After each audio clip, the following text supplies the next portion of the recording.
오늘은 본문의 말씀으로 주를 향해 두 팔을 들어 올릴 때라는 제목을 함께 말씀의 은혜를 나누고자 합니다. 오늘 큐티 말씀 내 본문을 벗어나서 오늘은 좀 외식을 좀 하도록 하겠습니다. 제가 몇 주 전에 엘리베이터를 탈 일이 있었습니다. 그래서 엘리베이터를 기다리고 있는데 그 눈앞에 엘리베이터 앞에 그 경고 스티커가 붙어 있더라고요. 우리 스티커 한번 보여주시겠습니까? 네, 엘리베이터 안에서 해서는 안 되는 일들에 대한 경고문이죠. 옆에 같이 엘리베이터를 기다리고 있던 일행이 우스갯소리로 저에게 물었습니다. 이게 무슨 뜻인지 알겠나? 그러길래 이거 모르는 사람이 어디 있습니까? 손대지 마세요, 기대지 마세요 아닙니까? 라고 했더니 아니라는 겁니다. 그분은 어떻게 해석하셨느냐? 첫 번째는 엘리베이터 안에서 따기 때리지 마세요. 두 번째, 조인트 까지 마세요. 세 번째, 머리에 박지 마세요라는 뜻이라 하더라고요. 근데 그 얘기를 듣고 나서 천천히 보니까 그럴싸하더라고요. 그래 보입니다. 또 엘리베이터 안에서 해서는 안 되는 일들에 해당되기도 하더라고요. 재미있게 한참을 웃다가 엘리베이터를 탔던 기억이 납니다. 사실 우리 눈에 보이는 이 사인들은 무엇인가 전달하고자 하는 중요한 메시지들을 담고 있습니다. 그래서 사인을 볼 때에 그 속에 담겨져 있는 메시지를 정확하게 해석해내는 능력이 중요하죠. 성경에 기록되어 있는 사건들도 사실 그렇습니다. 하나님께서 이렇게 행하신 데는 이유가 있고, 이를 성경에 기록해 놓으신 데에도 우리를 향한 분명한 메시지가 담겨 있기 때문일 겁니다. 오늘 소개되는 본문 속에서 하나님께서 우리에게 주시는 메시지를 또한 발견하는 귀한 시간 되기를 간절히 소망하며 말씀을 시작하도록 하겠습니다. 때는 이스라엘 백성들이 이집트, 애굽에서 해방되어서 광야에서 지낼 때였습니다. 그때의 아말렉 족속이 쳐들어와서 르비딤이라고 하는 곳에서 싸움이 벌어집니다. 이 아말렉 족속은 매우 호전적인 그러한 민족으로서 광야에서 지나가는 여행객들을 습격하여 약탈하고 그 약탈물들로 먹으며 살았던 그러한 무법자들이었습니다. 그들에게 있어서 갓 출애굽한 이스라엘 백성들은 아주 먹음직스러운 먹이에 지나지 않았을 겁니다. 사실 이스라엘은 전쟁을 치러본 적도 없고 준비해 본 적도 없는 약한 민족이었기 때문입니다. 노예살이를 이제 벗어나서 정착한 땅을 찾아가고 있는 중인데 그들이 전쟁 준비를 할 수 있을 턱이 없죠. 그 흔한 예비군 훈련조차 제대로 받지 못한 그런 상태였습니다. 그런데 이들의 손에는 사실 막대한 부가 들려 있었습니다. 이스라엘 백성들이 출애굽을 할 당시에 하나님께서 애굽 백성들의 마음을 움직이셔서 이스라엘 백성들이 원하는 것, 요구하는 것은 그 무엇이든지 받게끔 하셨거든요. 그러니까 이스라엘 백성들은 출애굽하면서 굉장히 많은 부를 안고 나왔습니다. 가진 것은 많은데 전쟁할 능력이 없는 민족, 그러한 이스라엘 백성들이 아말렉 족속이 정말 노리기에 좋은 먹잇감이 지나지 않은 것은 당연한 거겠죠. 그리고 이 싸움은 절대적으로 이스라엘이 질 수밖에 없는 전쟁이었습니다. 삶이 전투인 이 쌈꾼 민족과 중노동하던 노예 신분에서 갓 해방된 비시리 민족이 전쟁을 벌이면 누가 이길지는 사실 그 결과를 보지 않더라도 명확한 일이었습니다. 그런데 막상 전쟁을 벌이니 기가 막힌 일이 벌어집니다. 전쟁을 시작하니 이 쌈꾼 민족 아말렉이 일방적으로 밀리는 양상으로 흘러갔습니다. 그런데 그렇게 일방적으로 밀리다가 시간이 지나니까 다시 이스라엘이 길을 펴지 못하고 패퇴하는 양상이 벌어집니다. 그러다가 갑자기 이스라엘의 기세가 등등하여 아말렉을 압도하고 또 시간이 지나니 패퇴하는 모양. 이 상황은 누가 보더라도 정상이 아닙니다. 전쟁에서 승기를 한번 잡는 것도 어려운 일이지만 한번 흐름을 탄 전쟁의 이 승기가 뒤바뀐다라는 것은 더더욱 어려운 일이었는데 이 어려운 일들이 밥 먹듯이 일어나는 전쟁의 양상으로 흘러가고 있었습니다. 엎치락 뒤치락하는 전쟁. 전쟁이 이렇게 이상한 양상으로 흘러간 이유가 무엇일까요? 그 이유가 11절에 소개되어 있습니다. 함께 읽어보도록 하겠습니다. 시작. 모세가 하나님께 기도하며 손을 들어 올리면 이스라엘이 이기고 손을 내리면 아말렉이 이기더라. 모세가 하나님의 지팡이를 손에 붙들고 주를 향해 번쩍 들어 올리면 그 순간에는 이스라엘이 이기고, 그런데 피곤하여 손을 내리면 아말렉이 이기게 되었다라고 성경은 기록하고 있습니다. 즉 모세가 손을 들어 올리고 있기만 하면 이 전쟁은 승리할 수 있는 그런 전쟁이었죠. 그런데 문제는 모세도 사람인지라 손을 마냥 올리고 있을 수는 없었다는 사실입니다. 여러분 손 들고 계셔 보셨습니까? 최고 기록이 얼마 정도 나오십니까? 오늘 한번 예배 시간에 한번 이렇게 손을 들고 한번 예배를 드려볼까요? 예배가 제 설교가 끝나기까지 버티고 계시는 분들에게 제가 커피를 쏘도록 하겠습니다. 과연 몇 분이나 성공하실 수 있을까요? 사실 굉장히 어려운 일입니다. 사실 저도 고등학생 때 한참 파릇파릇할 때 1시간 정도 버텨본 적이 있습니다. 그런데 그 이상은 정말 못하겠더라고요. 그런데 하물며 80세가 넘은 할아버지 모세는 얼마나 손을 들고 버틸 수 있었겠습니까? 게다가 그의 손에는 무거운 하나님의 지팡이도 들려 있었습니다. 이 지팡이를 잡고 들어 올리는데 그리 긴 시간을 버티지는 못했을 겁니다. 그러니 자꾸 손이 떨어졌겠죠. 이 모세가 손을 들어 올리고 있는 동안에는 이스라엘이 이기고 손을 떨어뜨리면 지는 상황 속에서 이 전쟁의 이상한 양상을 꿰뚫어 본 옆에 있던 아론과 훌이 나섭니다. 그리고 모세를 돕기 시작합니다. 12절입니다.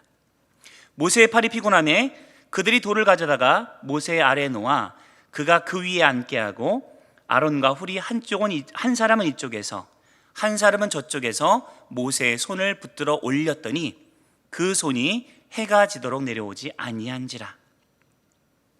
팔을 내내 들고 있을 수 없었던 이 피곤한 모세를 돌 위에 앉히고는 좌우에서 아론과 훌이 모세의 팔을 지탱하여 들어 올려줬습니다.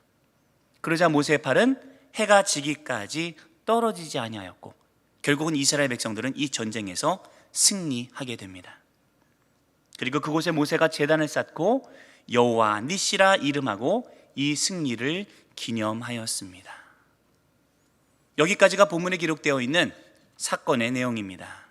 그러면 이제는 이 사건 속에서 우리가 발견해야 될, 그리고 하나님께서 우리에게 주고자 하시는 메시지를 함께 찾아보도록 하겠습니다. 하나님께서 이 사건을 통해서 우리에게 들려주고자 하시는 메시지는 첫 번째, 승리의 비결은 하나님이시다라는 사실입니다.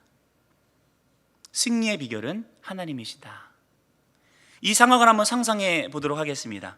하나님을 향해 기도하는 모세의 두 팔이 올라가면 이스라엘이 이기고 두 팔이 떨어지면 아말렉이 이기고, 그런데 모세가 두 팔을 한 번만 올렸을까요?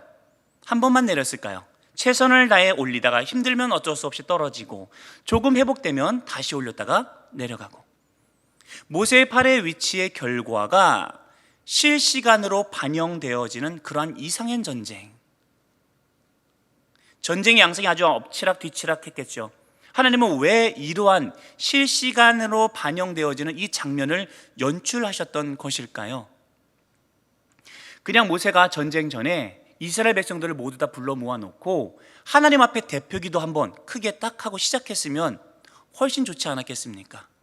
모세도 고생 안 하고 이스라엘 백성들도 엎치락뒤치락하는 전쟁의 양상을 겪지 않아도 됐고요. 그러나 하나님께서 이러한 실시간 장면을 연출하신 데에는 분명한 하나님의 의도가 있으실 것이다라는 것을 우리는 생각해 보아야 합니다. 이 장면을 통해서 이스라엘 백성들이 이것 한 가지를 분명하게 깨닫기를 바라셨던 것 같습니다. 그것은 승리는 오직 하나님께만 달려있다는 사실들을 이스라엘 백성들이 알기를 원하셨습니다. 사실 이스라엘 백성들은 지금 출애굽을 한 이후에 처음으로 대단히 전쟁을 맞이하고 있습니다. 그리고 하나님께 약속하신 그 땅을 향해 나아가면서, 그리고 그 땅에 정착하면서 수없이 많은 전쟁을 벌여야 하는 상황입니다.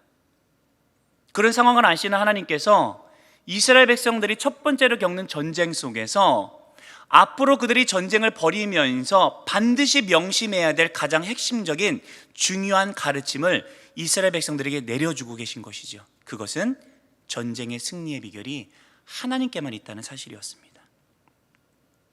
하나님께 기도하는 두 팔이 올라가면 이기고 떨어지면 지는 이 영적인 진리를 이스라엘 백성들이 실시간으로 지켜보게 하시면서 승리는 오직 하나님의 손에 달려있다는 사실들을 가슴 깊숙이 각인하도록 만든기를 원하셨던 것입니다.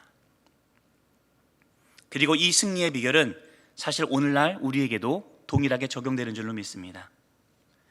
우리도 하나님을 의지하며 두 팔을 뻗어 올릴 때에 우리는 승리를 경험하게 될 것입니다. 기억하십시오. 하나님을 의지하는 우리들의 두 팔이 떨어질 때에 우리는 세상 앞에서 패배할 수 없다는 영적인 진리를 꼭 기억하시길 바랍니다. 하지만 언제나 하나님을 바라보고 그분을 의지하며 두 팔을 들어 올릴 때에 하나님은 우리에게 반드시 응답하십니다. 오늘날 현실의 삶을 살아가는 여러분들에게 한 가지를 여쭙겠습니다. 여러분의 두 팔은 지금 어느 곳에 위치하고 있습니까? 어디를 향하고 있습니까? 여전히 굳건하게 주를 향하여 두 팔을 높이 들어 올리고 계신지요? 아니면 주를 향해 뻗어야 될 두 팔을 내리고 다른 무엇인가 움켜질 것을 찾고 계시지는 않습니까? 언제나 믿음의 두 팔을 뻗어서 승리의 비결이신 하나님만을 의지하는 우리 모든 영안의 성도님들이 되기를 간절히 소망합니다. 그런데 여기서 한 가지 주의해야 될 것이 있습니다. 들어 올린 두 팔에는 아무 힘이 없다는 사실을 기억하시길 바랍니다. 이 당연한 것을 강조하는 데에는 이유가 있습니다. 왜냐하면 사람은 보이는 것에 현혹하는 본성이 있기 때문입니다. 모세는 하나님을 의지하는 마음으로 철저히 하나님을 바라보며 두 팔을 들어 올렸겠지만 그를 지켜보는 이들은 올려진 두 팔에 능력이 있는 것으로 착각하는 실수를 범할 수도 있다는 사실입니다. 왜냐하면 하나님의 도우심은 눈에 보이지 않지만 올라갔다 내려갔다 하는, 그리고 그 팔의 위치에 따라서 전쟁의 양상이 달라지는 이 모세의 두 팔은 뚜렷하게 보이기 때문입니다. 만일 여러분의 자녀들이 중요한 시험을 앞두고 한 목사에게 기도를 요청했다고 한번 가정을 해보겠습니다. 그런데 제가 기도를 시작했더니 여러분의 자녀들이 실시간으로 시험 문제가 술술 풀리고 정말 시험 문제가 정말 어렵지 않은 상황 속에서 수월하게 그것들을 해내간다고 생각해 보겠습니다. 그런데 한 목사가 잠깐 화장실 간다고 손을 내리고 기도를 멈췄더니 갑자기 머리가 무거워지면서 문제가 안 풀리더라. 그럼 여러분은 이 결과를 보고 난 다음에 누구를 신뢰할 것 같으십니까? 기도를 열심히 한 한 목사입니까? 기도에 응답하신 하나님이십니까? 아마도 눈에 보이는 목회자에게 신뢰가 확 올라갈 것 같습니다. 그 순간부터 목회자에게 잘 보이려고 여러분은 애쓰기 시작할 겁니다. 아마 어떻게 해서든지 한 번만이라도 만나서 기도 제목 좀 나눠보려고 수요 예배 이 자리 아마 꽉꽉 차게 채워주시지 않겠습니까? 목회자를 추앙하는 목회자를 사랑하는 이들의 모임 만들면서 아마 팬클럽도 만들지도 모르겠습니다. 그런데 이것이 함정입니다. 이것이 함정입니다. 눈앞에 나타난 결과로 인해서 당장 보이는 대상을 신뢰하고 참이신 하나님을 외면하는 함정에 빠져들게 될 것입니다. 하나님을 의지하여서 뭔가를 이루고 나면, 혹은 문제를 해결하고 나면 마치 스스로가 잘해서, 혹은 나를 위해 기도해준 어느 목사가 능력이 있는 거라고 착각하고 하나님을 잊어버리는 경우가 참 많습니다. 이는 눈앞에 보이는 능력 있어 보이는 두 팔에 현혹당하기 때문입니다. 우리에게도 그런 약함이 있다는 사실을 우리는 인정해야 됩니다. 그런데 기억하셔야 될 것은 그럴싸해 보이지만 그 두 팔에는 아무런 힘이 없다는 사실입니다. 그저 주를 향해 올려진 이 믿음의 두 팔을 통해서 일하시는 하나님의 능력만이 있을 뿐이라는 사실들을 꼭 명심하시기 바랍니다. 여기까지 말씀을 잘 이해하고 따라오셨다면 아마도 이러한 생각이 드실 수 있을 겁니다. 그렇다면 믿음으로 하나님만 바라보며 나는 기도만 하면 되는가? 기도만 하면 다 해결되는가? 그렇지 않습니다. 기도의 응답의 과정 속에서도 우리가 감당해야 될 우리의 몫이 있습니다. 세 번째 메시지입니다. 싸움은 우리의 몫입니다. 승리의 열쇠는 하나님이 쥐고 계셨습니다. 하나님 없이는 승리도 없습니다. 그런데 한 가지 잊지 말아야 할 것은 싸움은 이스라엘 백성들이 했다는 사실입니다.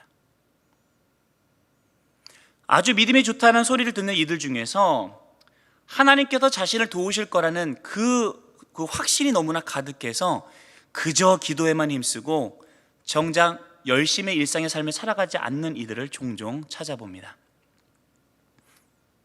하지만 여러분 기억하십시오. 모세가 기도하는 동안 이스라엘 백성들은 최선을 다해 칼을 휘둘렀다는 사실을요. 싸움은 우리들이 감당해야 될 우리들의 몫입니다. 우리가 주를 향해 간구할 때에 하나님께서 우리의 기도를 들으시고 승리를 베푸실 것이지만 그 싸움을 해 나가야 되는 현실의 주체는 우리라는 사실을 잊지 마십시오. 이스라엘 백성들이 모세의 손이 올라가 있는 동안 최선을 다해 전투에 임했던 것처럼 우리도 주를 향해 두 팔을 뻗고 주어진 삶을 최선을 다해 살아가야 될 줄로 믿습니다. 우리가 하나님을 철저히 의지할 때에 하나님께서 우리를 도우시고 생각지 못한 방법과 능력과 사람들의 돕는 손길들을 통해서 우리의 삶을 보호하시고 이끄실 줄 믿습니다. 그러나 그 삶을 살아가는 것은 바로 우리입니다. 우리가 감당해야 될 우리의 몫이 여전히 있다는 사실을 기억하십시오. 그러니 최선을 다해 일상의 삶을 살아가지 않으며 믿음이 인도라 말하는 것은 모세에 올라간 손만 바라보며 손에 쥐어진 칼을 휘두르지 않는 것과 다르지 않습니다. 모세가 주를 향해 두 발을 뻗어 기도하는 동안 동시에 이스라엘 백성들은 손에 들린 칼을 휘두르며 최선을 다해 전쟁에 임했습니다. 그때 하나님의 승리가 이루어졌다는 사실들을 기억하시기 바랍니다. 말씀을 정리하겠습니다. 하나님은 모세의 전쟁을 통해서 실시간으로 승리의 여부가 하나님께만 있다는 사실들을 보여주셨습니다. 우리의 삶도 마찬가지로 하나님의 손에 달려있다는 사실들을 인정하고 주를 향해 두 팔을 들어 올리시기를 바랍니다. 우리가 그분을 의지할 때에 하나님께서 승리를 보장해 주십니다. 그 하나님을 신뢰함으로 더욱 열심히 삶을 준비하고 살아가시는 모두가 되기를 소망합니다. 그리고 승리가 나를 찾아와도 그 앞에서 겸손하시기 바랍니다. 나에게는 아무런 힘이 없음을 인정하고 더욱 하나님만을 의지하는 우리 모든 영안의 성도님들이 되시기를 우리 주 예수님의 이름으로 간절히 축원드립니다.